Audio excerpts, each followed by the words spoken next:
What do you think, guys? I think she's more hyper. So yeah, we can make a good duet. What do you think? Hi guys, welcome back to our YouTube channel. Thank you, the subscribers who have been subscribing to our channel, and the returnees. And if you happened to be coming back to our channel, and you haven't subscribed, please consider subscribing. Yeah, we would really love you to join our family on Yambose channel. By the way, this is a couple's channel. Yeah, we are a couple. We are a couple. So today, as you can see, she's my sister. We grew up together. She's my younger sister.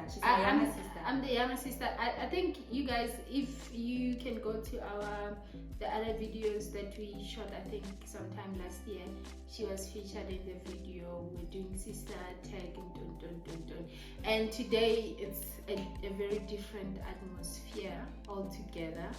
It's a very uncomfortable. I'm not sure will I be able to laugh, or I don't know, like I'm trying to, because with the type of relationship that I have with my sister, it's like the relationship where we laugh about everything and anything, doesn't matter how serious it is. So forgive us if you find us laughing. Like I said the other time, laughing, it's one of, yeah. But she will introduce herself, tell us who she is. She do? You know me. Okay. Hi everyone, my name is Nonsa. I'm a proud mother of two handsome boys. Yeah. I love myself. I'm a child of God, and yeah, so let's get to it. I'm not sure if she's singing or what. She's singing. Relax, guys. Alright, Musa. Is she okay, guys? Okay, so she's not singing, but she's singing. Yeah, she's available. Available. I'm working. She's working. I'm a hard worker, guys. I'm a hard worker. Oh yeah. Anyway, so the reason why we have invited her to our channel, we thought her story is a story that needs to be told. So the age gap, it's not that big. Basically, after my mom gave birth to her, she got pregnant with me. We grew up in a family where God was the center of it all. Both parents are still alive. We still have both parents. We still have relationship with our parents. We grew up in a family where love is preached, and a family where, too much more than anything else. And to fast forward, the relationship that I have with her, and we grew apart. When she had to move from province to province, she has been all over South Africa. She has been. And I remember one of my prayer points around 2019, 2018. There was a prayer that I made her. I just want to be close to her on a personal level and know her, what she's on about, what she loves, what she doesn't love, and basically be her friend. Yeah, so yeah. Yeah, I'd like to believe her, or it's safe for me to say her, we are at that level where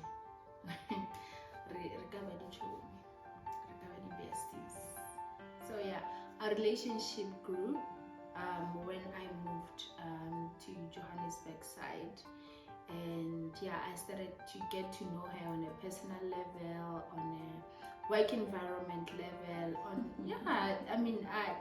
we tried to build something on a very short space, and so many things that had happened or that has happened meanwhile in that process of getting to know her, which it's one of the topics that I would love us to discuss, the topic involving anxiety in it. So I hope it's not going to be emotional, because we are emotional beings. She's going to define what is anxiety. It might help one or two people. Please guys, don't forget to give a huge thumbs up if you like the video, and comment down below and tell us what you thought of our video. If you'd really love to see such on our channel, please comment down below, give us a huge thumbs up. Alright, dumelang ba Afrika Borwa matle. Okay. Kabala ditaba. I need glasses ke khona ke bale ditaba. Dumelang ba Afrika Borwa matle. Lebitso la ka ke Nomsa. Do you think she can be able to read news reader?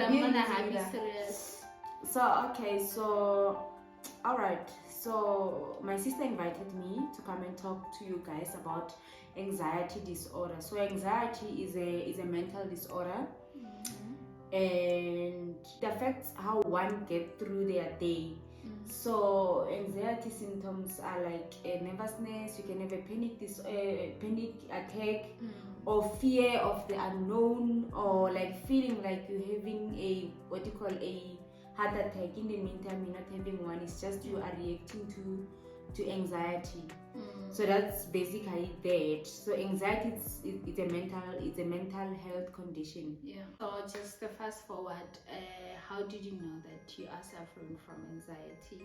What were the symptoms? Because I believe we are different and we react differently. I might be suffering from anxiety, but I just don't know if I'm suffering from it. I'd like you to just brief me on what got you to your conclusion on anxiety. It's normal to be anxious in life, because like you feel some people get nervous or get anxious when they do some like type of work or whatever, or the project that you're carrying or something. You feel anxious. Like it's normal to feel anxious, but there is a type of anxiety whereby you can see that it's affecting your mental and also your physical health. Mine was more physical than mental, because it started mentally, but then it started going manifesting in the body. So it happened that one night I collapsed at night. I felt like, you know what, I couldn't breathe, and I couldn't move. I felt like I was dying. I didn't know what was that. I was rushed to hospital. So at hospital, they checked all the vitals. They said, no, you are fine. They checked all the the sugar levels. They checked the heartbeat. They checked everything, your insulin, everything. They checked all the vitals that they checked.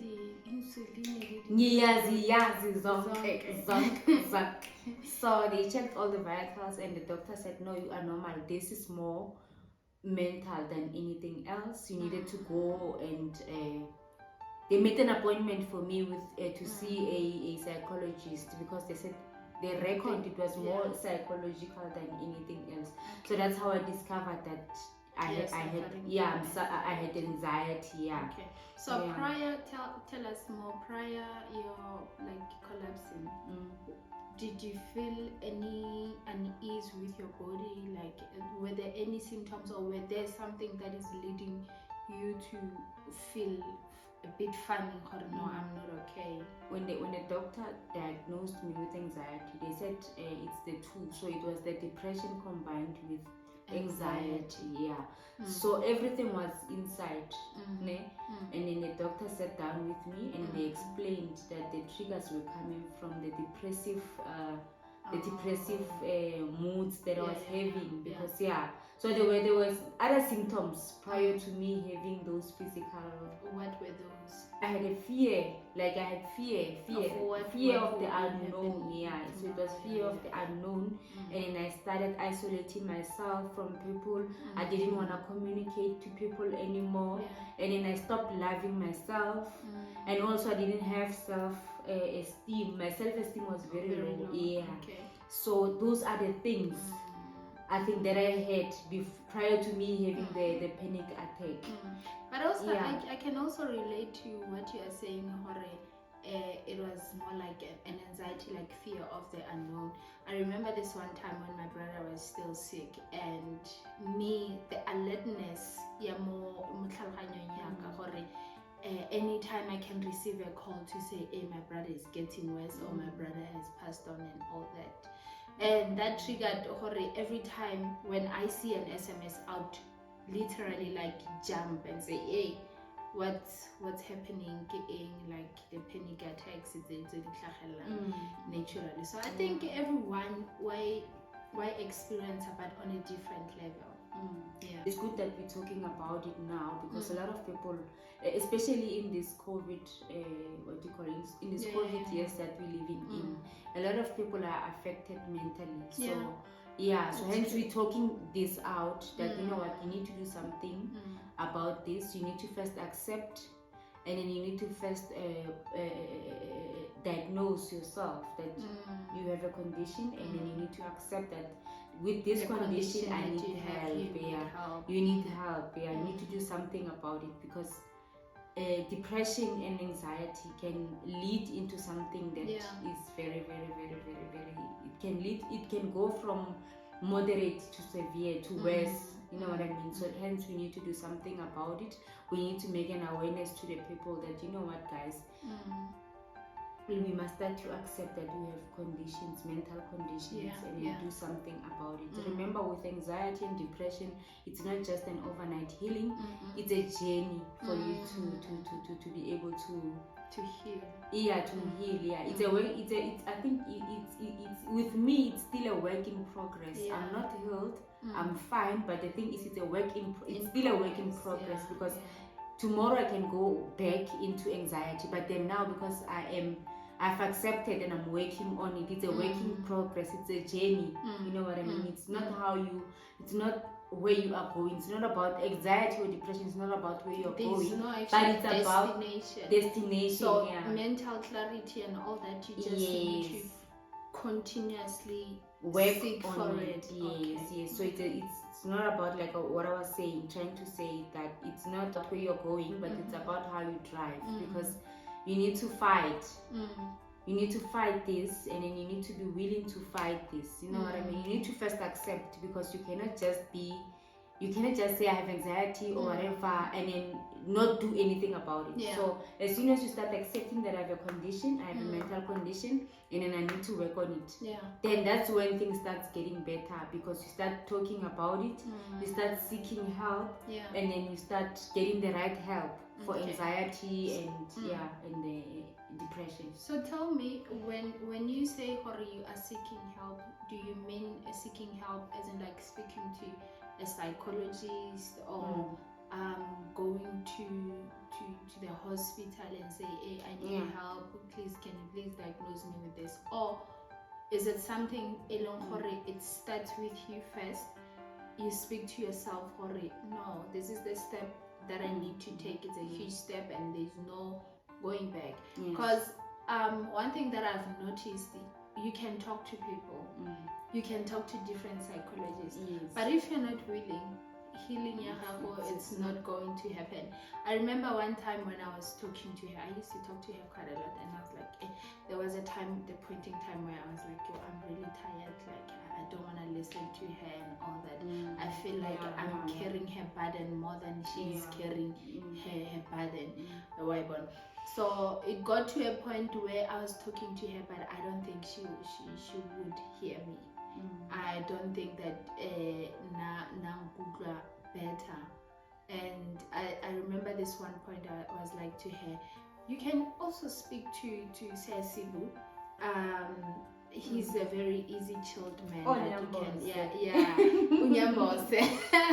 Speak to him and see, maybe, because now I couldn't reach to her. So tell me more. Did you, how fitla go the hospital? Did you find one psychologist or with your mental issues? Or firstly, what I did was a self diagnosis, because surely I felt this is not the norms that I know, so I accepted. Firstly, like what I said to you guys, that you need to accept that you have a condition, and my condition went physical. That's when I started phoning a psychologist. That, you know what, I need help. With a psychologist, then it happened that I got a referral to see a psychiatrist. So that's when the psychiatrist picked it up that my anxiety and depression was severe. So hence I was admitted in hospital for the correct treatment, because they first gave me, like, I was like, to deal with the anxiety, I was taking Ativan or something, so they were trying to get the right medication for me. Hence I was admitted in hospital for the correct medication, and as well as coping mechanism, and we went for classes on how to deal with like anxiety and depression, and how to like the coping skills, mechanism or skills. But allow me to speak in so yes, nakana ki go bantu education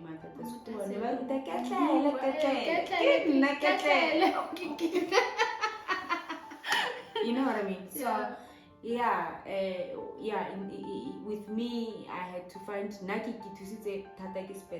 when in hospital, I found I could find help, because there were classes that we attended which helped a lot, because when I went before my admission, I went through several working psychologists, but they couldn't get through my heart, because you know what, I wasn't ready then.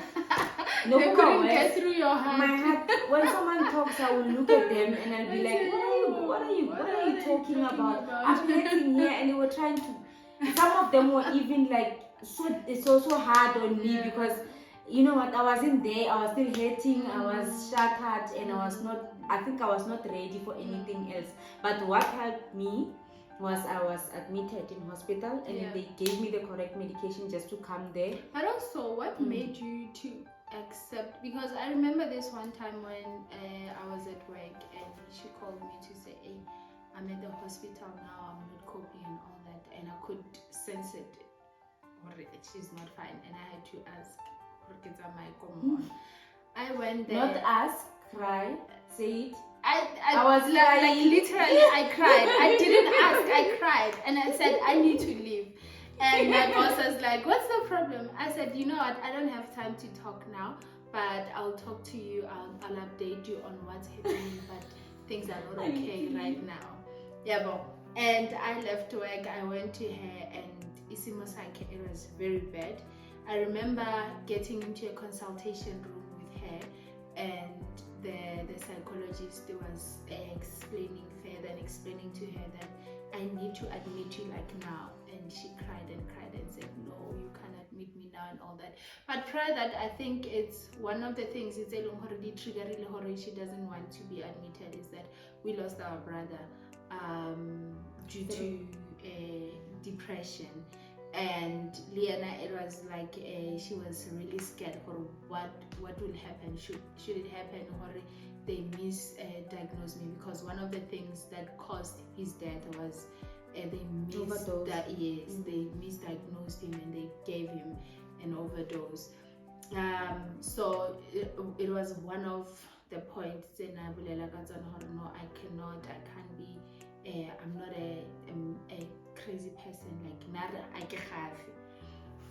But at the same time, I felt okay, like she couldn't breathe on her own. I remember she had this brown paper bag. Brown paper bag.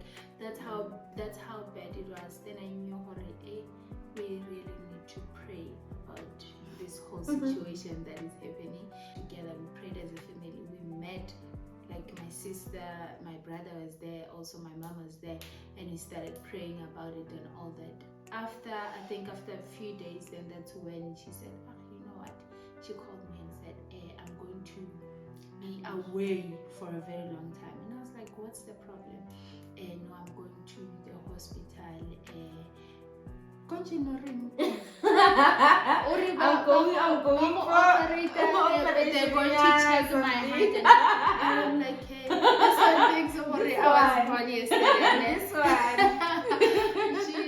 she went to the hospital, and for me, I felt like, she's saying her goodbyes because she was saying, please take care of my kids, please take them to school, help out and I was like, hey, and I started praying, and I found myself this other day, and I was like, you know what, whenever you need to talk, I'm open. I would normally sleep around 12 o'clock and she'll be chatting to me, like sometimes next time, but the fact of I want to be there. So the question that I wanted to ask was that, when did you realize that you want to get into a hospital, you want to be treated rightfully? Remember the time when I had like those, like the panic attacks? Yeah, they were coming like every day, consecutive days. Like it will come today, tomorrow, and my hand went numb, and I was having like this, it was like a tingling sensation. I had the like weird feelings. I felt like I was having a stroke or something. And when I go to the hospital casualty, they would say, no, you are normal, your blood pressure. I thought I was having stroke. In the meantime, they said, no, they kept on saying, this is more mental, you need to go to the hospital for the correct medication. And then there was this other tablet that they gave me that you had to put under the tongue just to calm yourself down. My psychiatrist said, you know what, this is not safe because this can get you can be addicted. It's addictive, so you don't need that all the times, but you need to get into hospital so you can learn how to cope with this anxious moment, like how to cope, a coping mechanism. So I went to the hospital. That's when I made the decision that, you know what, okay guys, admit me, it's fine.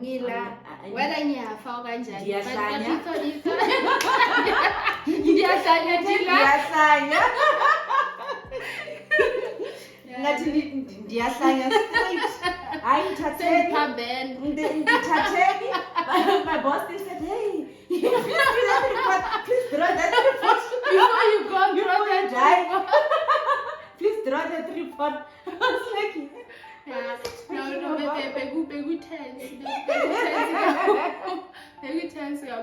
and the time when she was admitted, it was so difficult to go into a hospital because I was like, I wanted to see her because I'd see her every day before she got admitted to the hospital. And I was like, please send me a location, and Mugelo was not decorated. And I'm like, hey, I'll make sure I go to the police and report that you are missing. You don't want to tell me your location. And she ended up sending me the location. I went there. I remember we just got in the hospital, and the distance for a glass.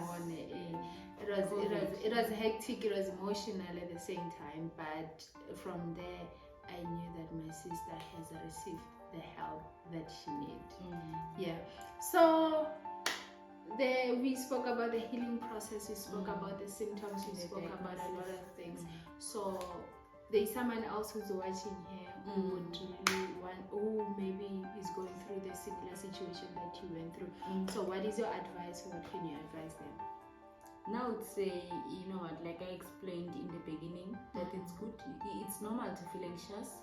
It's normal. Sometimes there's harms, there's like whatever, potholes and whatever that you need. Basically everyone is going through. We need to learn coping mechanism. I think you need also, what they advised us in hospital when we were getting the training and the classes, they advised us you need to start exercising. Exercising, it helps to with the balance. With the balance, there's this barricading serotonin. I don't know, serotonin is like barricading. In balance, it can be affected by how you feel, like your mood swings and whatever. So you need to exercise helps a lot.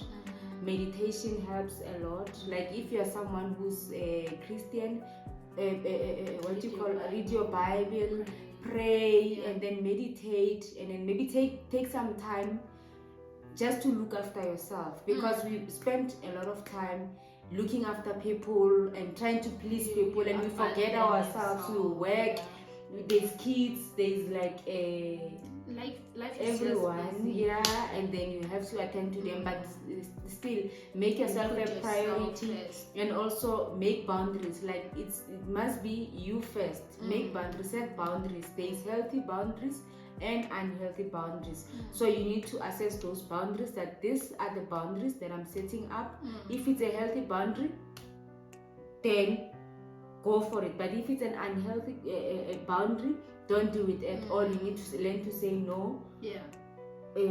Work on yourself first, like please yourself first. You know what I mean? Those are the boundaries that you must set. According to me, I couldn't set boundaries, but now I've learned to set, even though it's difficult because of my personality. It's difficult for me to set boundaries, but I'm trying. And also exercise, you eat right, try to eat a healthy diet. It also helps with your moods, and then it keeps you going. Like have a healthy breakfast in the morning just to get through the day. It will help you to get through the day.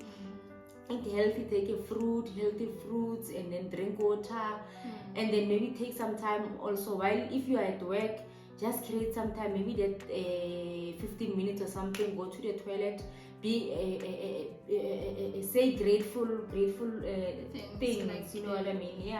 Be grateful, declare grateful things, and then read your Bible, meditate, and also visualize. Visualization helped me a lot, because I was visualizing on the things that were making me happy than the things that were making me sad. So take time to visualize, meditate, exercise, and then eat healthy. Those are the core points when it comes to anxiety. Speak kind words. It's not easy. It's not spend time. And then also spend time, create that time, maybe say in a month or something, create time, like make time. Like barking, ibalidi chomi, happy, like maybe go out, go have fun, not every day, you know what I mean, but that moment, create time where you are laughing.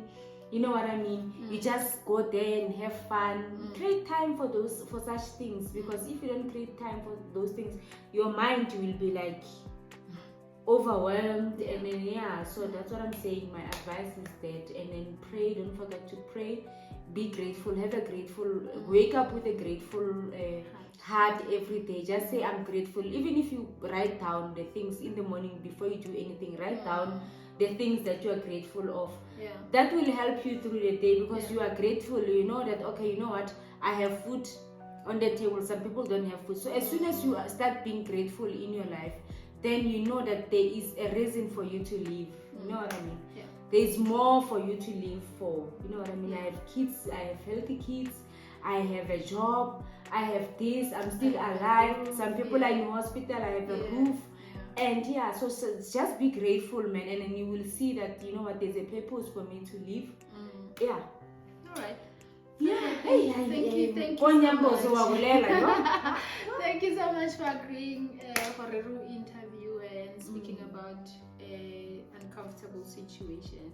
But one thing that I've really liked lately is that people are starting to open up a lot, and we pray that and hope we create a community where we talk without fears. We are able to be vulnerable. We are able to seek help if you need help, if you know what, even if when you are fine, man, it's okay to go and speak to someone else, a stranger or a psychologist, but your social workers. Like, we have all these the facilities, they are available, government, private, whatever, but just make sure we make it a norm. We need to speak out more and let me not forget this. With what I've listed, don't forget, some of the anxiety can get severe that one needs medication. So now people used to suffer in olden days because there was not the correct medication. But now with the scientists and everyone, now they found the correct medication that helps you with your moods. And the antidepressants and your anxiety tablets, the correct ones. So take medication. Medication is also good. It helps you while you're still trying to find the coping mechanism. Medication because helps. One of the things it's really wrong, but they shouldn't even open up. It's what they are diagnosed with and whatever medication they are taking. Normally we would say but right now I think we need to create a safe space where we're not even ashamed to say I'm taking this and it's helping me throughout. Anyway, thank you guys for watching this video.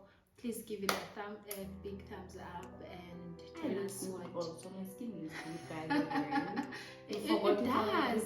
Yo, she looked horrible. Unfortunately, I don't have her pictures when she was going. When she was going. But it was bad. It was bad, and we really thank God for her life. We thank God. It is our prayer that may God increase, enlarge you.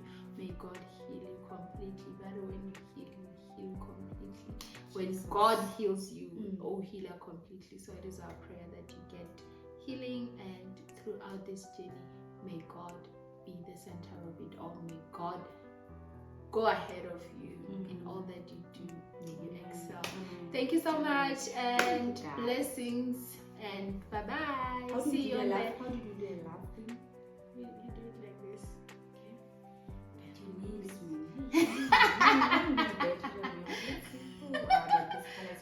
I'm Annie. Oh, because you're like this. Bye. Bye.